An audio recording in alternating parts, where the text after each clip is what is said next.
Hello, my name is Jonah Brown, and today I'm going to be recording this for your sake as well as my own. Forgive me, I have to get into frame. We're going to be covering exact differential equations because I know the concept itself, the mechanisms behind it, and developing an intuition for exactly what is occurring can be a little elusive and difficult to acquire when you're first exposed to it. So I'm here to expedite, your process of acquisition. So let's do that. Give me a moment while I pull up the problem assigned to me by my professor. I wasn't assigned to make this video, but this is just from the homework. It was the hardest one, and it took a lot of us by storm. But here you are in the eye of the tornado. Isn't that nice? Okay, so I'm writing it exactly as it was written. There's no interpretation being done here. You and I are tackling it head on, grabbing it by the balls. Let's do it. Okay. dy dx equals 10 e to the x cosine y plus 5 times y squared over x. Okay. All over the quantity 10 e to the x sine y minus 10y ln x plus 5y squared. Okay, let me look. I think that's pretty legible. All right, and we're looking for the base differential equation in the form some function of two variables x and y is equivalent to a constant, otherwise known as a level curve.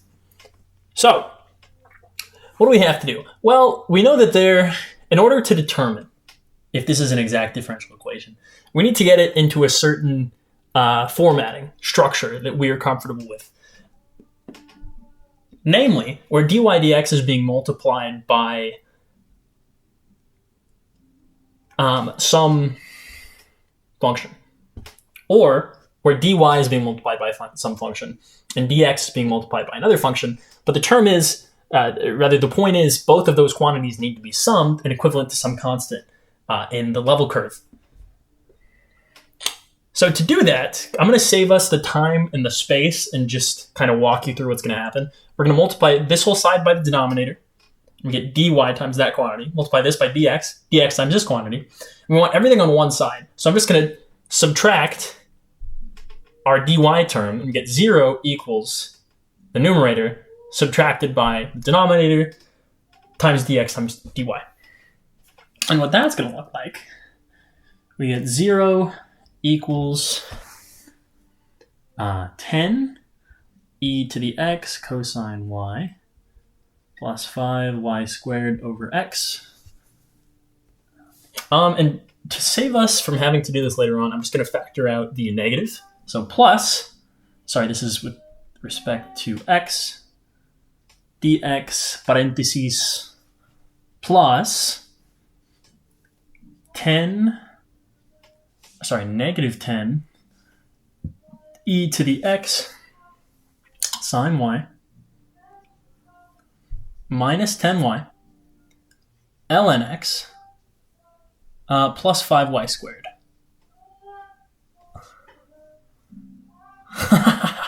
Okay, dy. Brilliant. So we have a structure we can work with. Now, we know that for this to be solvable, if this is an exact differential equation, we know that the base level curve, some function of two variables x and y, has to be continuous and differentiable. Or rather, if it is continuous and differentiable, meaning that we can find an exact differential equation for it, we know that this here, referred to as n, simply because y comes after x, and m and n are the two variables that professors like to use on the matter. We're going to say this is m and this is n. Now, what are these? Well, again, if this is a component of some differential equation, some exact differential equation, this is the bit that's with respect to x. So this has to be the partial derivative of that function with respect to x.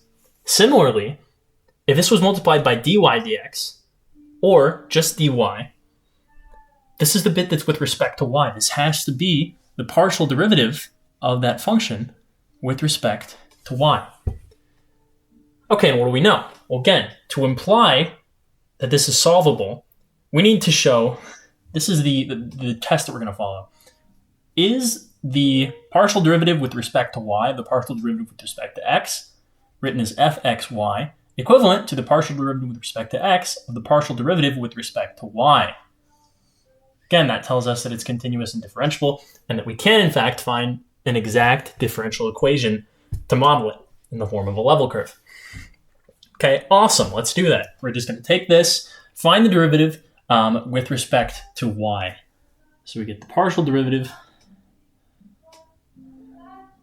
So let's just write, again, this is f of xy is equivalent to, okay, so 10 e to the x is the constant here. Cosine y is going to be negative sine y. So we get negative 10 e to the x sine y. Brilliant. Okay. Here, 5 over x is just a constant, y squared. Derivative is going to be 2y. So we get 10 times y over x. Awesome. Cool, that's f of xy. We're equating this to f of yx, which we'll write over here, which is... Okay, so we're taking this with respect to y. Wait, I'm sorry. This is with respect to x, because it's already taken with respect to y. So, derivative of e to the x is just e to the x. Awesome. So we get negative 10 e to the x sine y. Okay, it's starting to look alike. And then, wait, did I not put a plus mark? Sorry, this should be plus. Okay, there we go. Saving us from headaches and heartaches down the line. One is worse than the other. Okay. Let's see. And again, we are taking the derivative with respect to x. So this is... Did I forget something? No, I don't think so. I'm just getting a little nervous here. With respect to x, so this gets obliterated. Derivative of ln of x is just 1 over x. So this is negative 10y... Sorry. This is just negative 10 over x. Wait, am I tripping? Sorry. Negative 10, we're taking it with respect to x. Negative 10y is a constant. Okay, goodness gracious.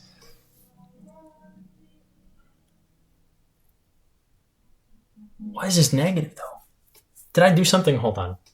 I must have done something wrong. So, negative, this is a positive, that's a negative. Okay, I forgot to factor out the negative as I did from the front. So, negative, positive, negative. Goodness gracious. Did not mean to lead you astray. Okay. Woo! Okay, starting to make sense. Derivative with respect to x. This is 10y, that's a constant. Derivative of ln x is just 1 over x. This is 10y over x. Cool. That looks a lot like what we have over here. What's the derivative of minus 5y squared with respect to x? It's just 0. Goodbye. Awesome. So we know that the two are the same. Check mark. We can find exact differential equation. Let's do that. What looks easier here? We can use m or we can use n. This has 3 terms and some nasty looking like e to the x sine y. That just doesn't look fun. We don't have to use the chain rule. Let's just let's work on m. Okay. So we're saying the partial derivative with respect to x. How do we undo that? Let's take the integral with respect to x. And I know this freaked me out initially. I'm like, what do you mean we're taking a partial integral? You can't do that. Apparently you can if you treat the other one as a constant, but you need to acknowledge that in the process of integrating something, you're going to find a term that was lost in the process of partial differentiation. What I mean by that is we're going to get a gy term, which if you take the derivative of it with respect to x, goes away because there's no x there. It's just a 0. It's a constant. isn't that awesome? Okay, so let me show you. Math in action. Here we go. That'd be a terrible name for a YouTube channel. Note to self. Gosh, if I find one called Math in Action, I'm taking it down. I'm filing a faulty copyright strike against them. Okay. So we are going to take the integral of this here, m. Oh, sorry. Is equivalent, I'm just going to write this over here, to f of y over x. So we take the derivative of m, or rather the integral, partial integral, as I just explained, it's a little wonky, with respect to x. So let's do the integral of negative 10 e to the x. Oh, wait. Why did I write this over here? Oh, it's the same. Doesn't matter. Okay, it's the same.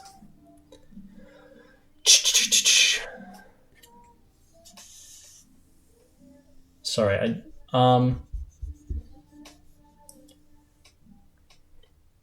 this is the partial. We don't want to take the derivative because that was just to prove that the two were workable.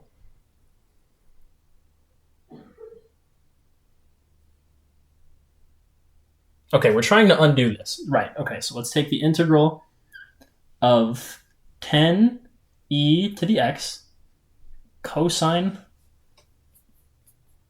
You know what? N does look easier because we're not going to have to...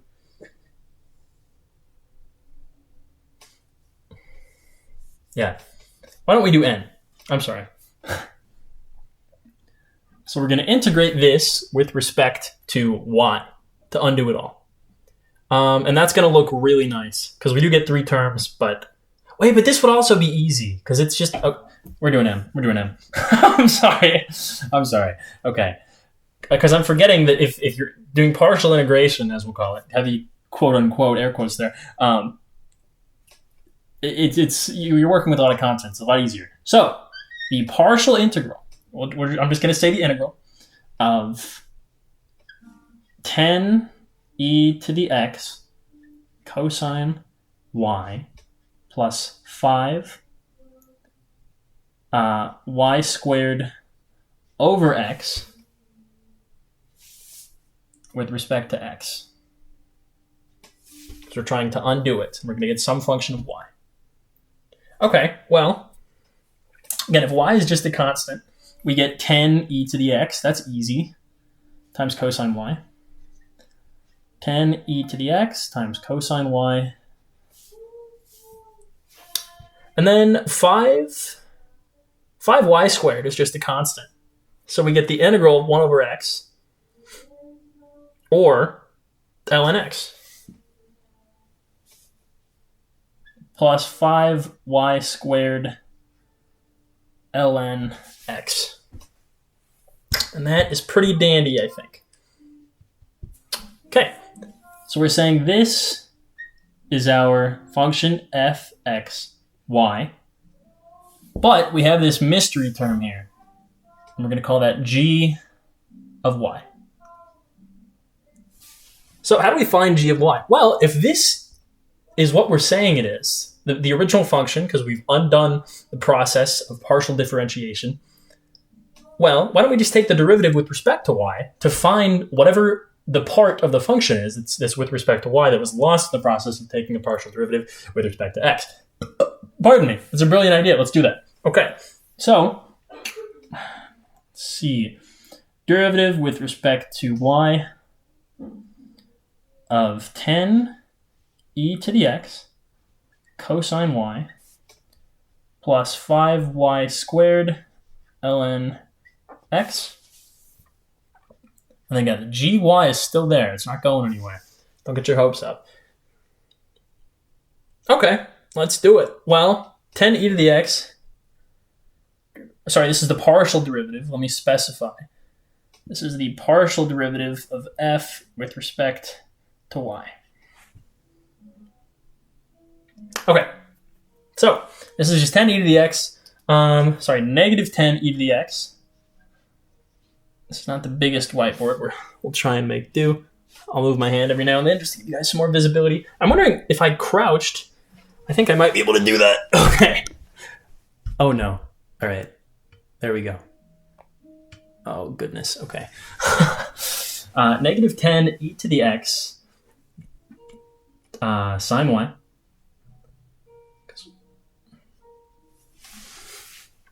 Okay. Yep. Makes sense. Plus ln x is just the constant, so we get, let's see, 10y ln x plus g prime of y. Okay, now what are we saying? Well, the implication is that if we just found the partial derivative of the function with respect to y, we knew what that was up here. If this is to be solved, this has to be equivalent to n, which we defined up here, the term that was taken with respect to y. Okay, let's do that now. We're just setting this equal, I'm not going to write the whole thing out here, to this. Okay, let's compare like terms. Negative 10 e to the x sine y. Boom, alike. We're setting them equal. Canceled. You just subtract them from both sides. 10y ln x. Boom, alike. Rather shared. Subtract them. Gone. So we're saying functionally, there's a function here, g prime of y is equivalent to that final term, negative 5y squared. Okay. To that, we'll just write that up here. G prime of y is equivalent to negative 5y squared.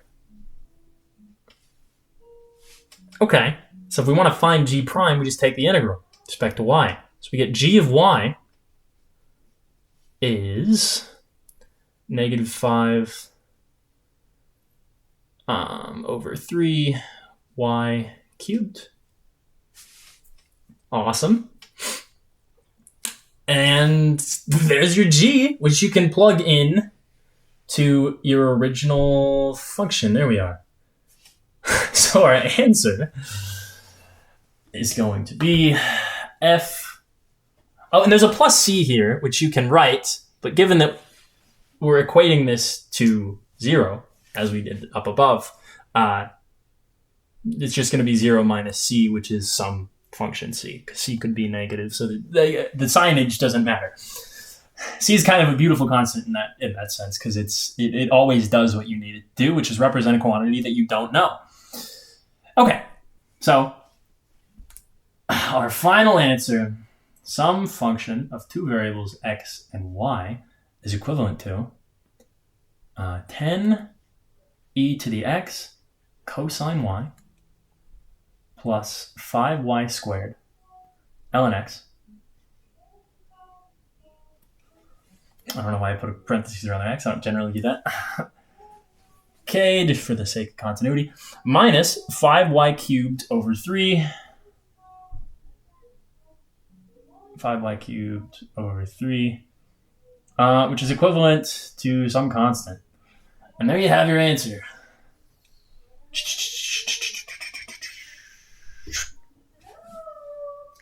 Okay, very nice. That's what I like to see. That's what the people like to see.